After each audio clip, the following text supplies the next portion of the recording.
불인이들은 용어 접근부터 어려운 재개발, 그런데 고수들은 너무너무 쉽게 하자.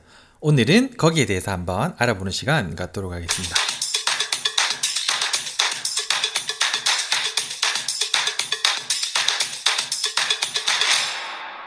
재개발 고수들의 매수 비법, 실제 매물을 분석을 통해서 오늘은 한번 알아볼 거고요. 어제 올려드렸던 문현 3구역에 대한 입지 분석을 보셨는데 맨날 구역만 주구장창 보면 뭐하노? 사야지 아니면 살 준비를 해야지 라고 말씀하시는 분이 계셔서 처음은 불인이들은 사실은 보시면 재개발 같은 경우에 여러 가지 용어를 너무 많이 쓰다 보니까 비례율이 어떠니 간평이 어떠니 뚜껑이 어떠니 뭐 이런저런 이야기를 쓰다 보니까 매번 평당 얼마예요 라고 말하던 거에 비해서 어려운 점이 조금 있습니다. 그래서 오늘은 이 자료를 한번 보시고 계속적으로 반복해서 한두 번 보신다면 이제 귀가 뚫리고 들리기 시작하실 거예요.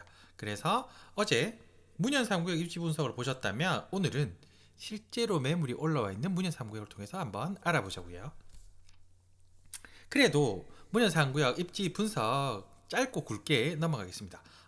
문현 3구역 문현역하고 시외파크선이 흐르는데 금융단지도 있고 위에 촉진지구 밑에는 북항이 있고 문현 3구역은 문현동 문현지구 내에서는 단지 규모가 완투로 크고 지하철 2호선까지 도로가 개설되면서 400m로 된다더라.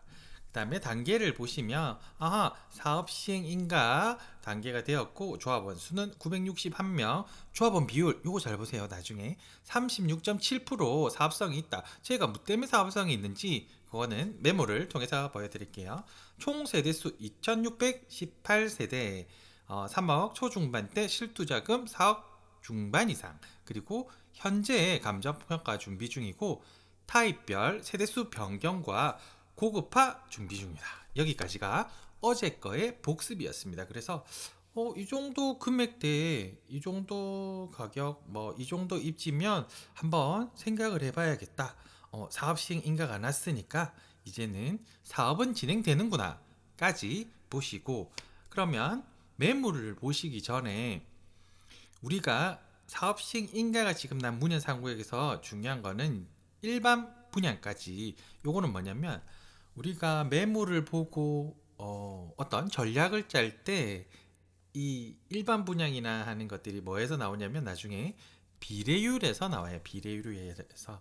비례율이 뭐냐면 요거는 조금 이따 설명을 드리고, 아무튼 어떤 물건을 보고 내가 최소한 요 정도는 알고 재개발 매수를 처음 시작하실 때 아셔야지, 아니시면 당황을 하셔서 무슨 말을 하는지, 제가 막 전화도 많이 오고 그런 것 같고 뭐 물어보는데 무슨 말인지도 모르겠고 차근차근 설명해 드릴 수가 없으니까 한번 보자고요.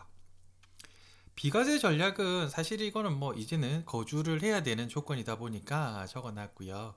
비례율이 뭐냐면 종후 자산 분의 종전 자산, 그러니까 우리가 아까 했던 감정평가된 금액이랑 일반 분양 나중에 사업을 다 하고 난 자산 금액이랑 곱하기 100을 합니다. 그럼 비례율이라는 게 나오는데, 쉽게 말해서 비례율이 높다는 거는, 비례율이 예를 들어서 200%다 그러면 나는 종전 자산 1억이 2억의 가치가 된다라고 보시는 거예요. 비례율을 높이는 방법은 일반 분양가가 높게 분양이 완판이 되면 비례율이 높다. 비례율이 높다는 건 사업성이 좋다, 위치가 좋다, 인기가 좋다, 이렇게 보시면 되실 것 같습니다. 그 다음 보셔야 되시는 거는 예상 감정평가, 즉 감정평가가 나오기 전에 재개발을 하는 거의 대다수의 통용되는 룰, 이것을 예상 감정평가의 기준으로 합니다라고 요즘은 그걸 명시해서 적어드리고, 또 요걸로 사실은 공인중개사가 어떤 장난을 치거나 하는 거는 없습니다. 다만 예전에는 이런 개념이 없어서 누구는 잣대를 어디에 잡는다에 따라서 같은 금액의 예상 감정평가 금액이, 예를 들어 원래 예상 감정평가가 1억인데 나는 1억 5천을 잡았어. 그럼 어떻게 되죠? P가 낮아지는 효과가 발생을 해요. 그래서 예상 감정평가 중요합니다. 요거는 뒤에 실제 매물을 보면서 한번 보시고요. 단기냐 장기냐, 쉽게 말해서 내가 금액을 가지고 단기 투자를 하는 거냐, 아니면 긴 장기 전략을 가지고 가는 거냐. 요거의 가장 기본 핵심 키워드는 싼 거를 사실은 사서, 단기에 싼 걸 사서 어느 정도 툭툭툭 하다가 금액이 오를 때 팔고 나가는 분도 많으시고, 복합평가 위에 있는 감정평가와 입지, 그리고 나의 어떤 세금과 관련된 전략에 따라서 뭐 이런저런 장기 전략을 가져가시는 분들도 많으신 것 같습니다. 프리미엄 산정, 쉽게 말해서 우리가 흔히 말하는 재개발 원주민, 그 안에 있던 원주민께서는 어르신들이 많으셔가지고 재개발 뭐 이런 거 잘 몰라요. 그냥 나는 쉽게 말해서 옆집 철수 아빠가 3억에 팔았다 하더라. 나 3억 천 받아줘. 그러면 이것을 이제 공인중개사 분들께서 3억 천에 뭐 근거가 있어야지. 그래서 나오는 게 예상 감정평가 그리고 프리미엄 산정이 되어 있습니다.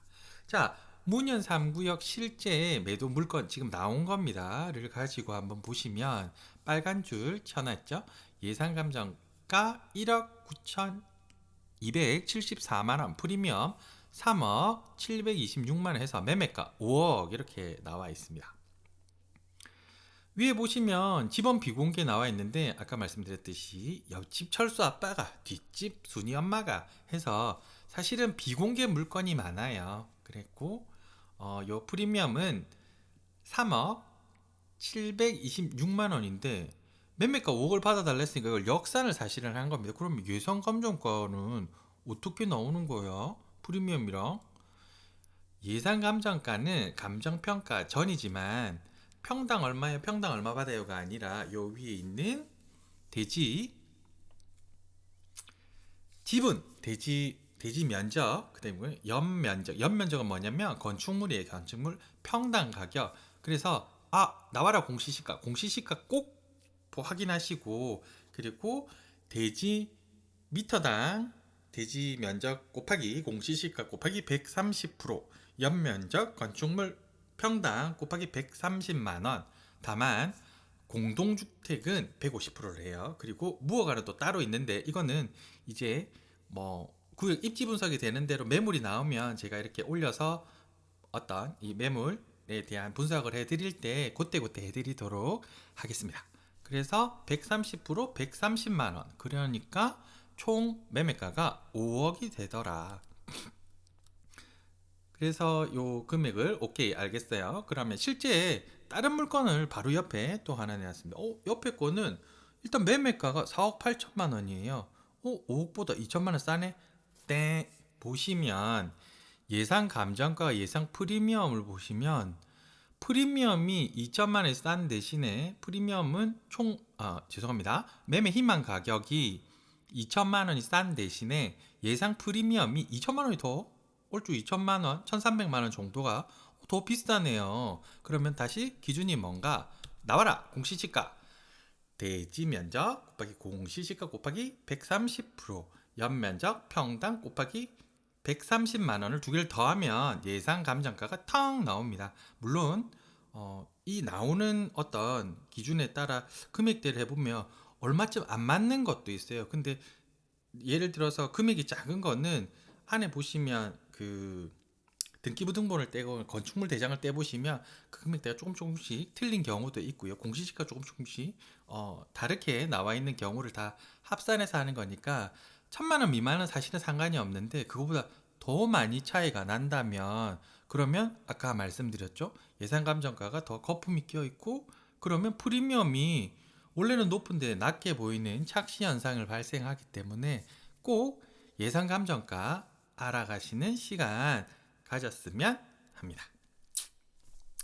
올해 공시시가가 이제 기준일이 4월 말입니다. 지금까지는 작년 4월 말에 공시시가 나온 것들을 쓰고 있는데, 올해 공시시가 4월 말에 탁 떨어지면 4월 5월부터는 금액이 바뀌겠죠. 공시시가. 그러면 자, 생각해 보세요. 부동산이 불장이니 뭐니 난리가 났니 뭐 어떠니 저떠니 하고 있는데, 공시시가 올해 4월 말 공시시가가 지금 있는 것보다 쌀까요? 비쌀까요?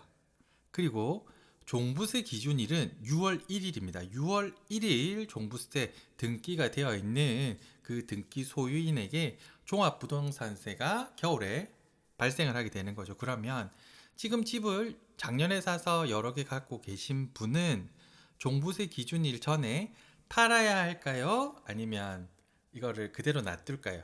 아무래도 부담이 많이 가시는 분들은 팔려고 하시는 분들이 많으실 거고, 그게 안 되는 분들은 가져갈 게 많으시겠죠. 그래서 어떤 요런 핵심 테마 날짜들도 꼭 한번 기억해 두시면 좋으실 것 같습니다. 지금 현재 그 예상 감정가는 작년 4월 말에 했던 공시지가 기준일로 해서 하고 있으니까, 올해 공시지가가 나오면 작년보다 몇만 원이 뛰어도 더 뛰게 되어 있을 거예요. 그리고 공시지가란 거는 사실은 그 큰 재개발 구역 안에 도로가에 있는 애도 있을 것이고 산에 있는 애들도 있을 것이고, 다 평당 이게 어디에요? 뭐 지분도 비공개인데 이렇게 할 수가 없지 않습니까?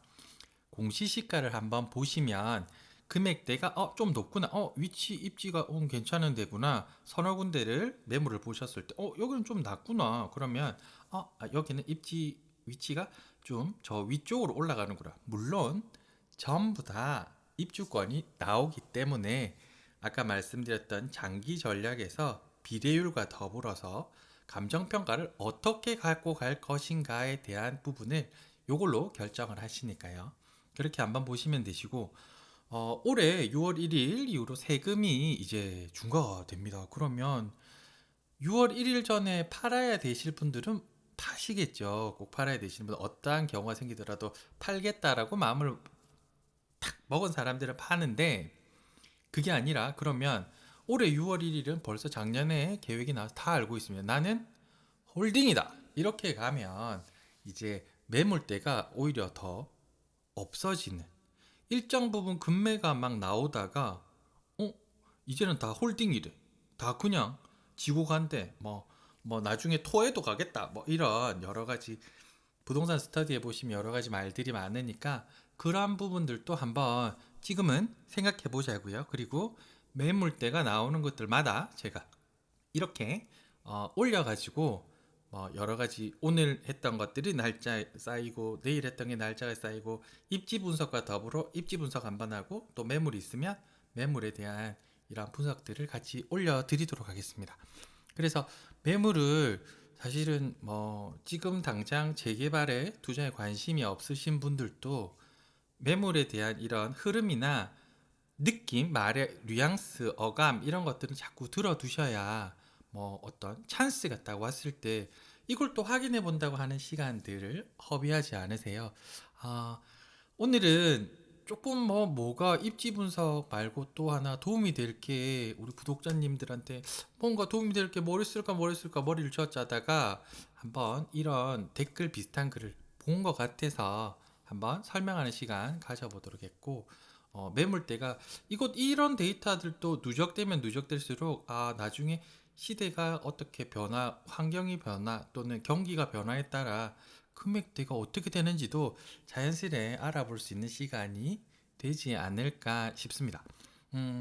시청해 주시고 들어주시고 구독해 주셔서 너무너무 감사드리고, 다음 영상에서는 또 고민을 해서 우리 구독자님들한테 더 좋은, 더 좀 알찬, 더 도움이 되는 어떤 영상을 만들어 보도록 준비하도록 하겠습니다. 또 활기찬 하루, 행복한 하루 되시기를 두 손 모아 기도드리겠습니다. 감사합니다.